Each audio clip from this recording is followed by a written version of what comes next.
وليد الركراكي هو الموضوع ديالنا في هذا الفيديو. وليد الركراكي مع المنتخب من مور المونديال لعب 12 ماتش، تخيل 12 ماتش فيهم وديات ورسميات.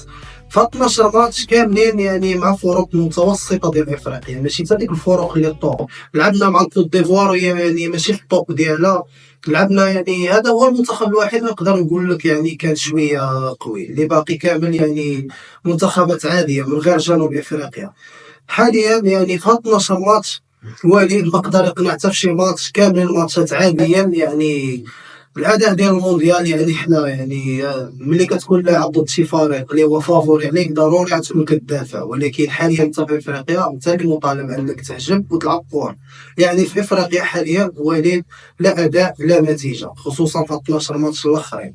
والمشكل الكبير فينا هو اننا باقيين ما لعبنا لا مع مصر، لا مع نيجيريا، لا مع السنغال، لا مع كاميرون، لا تونس، لا الجزائر.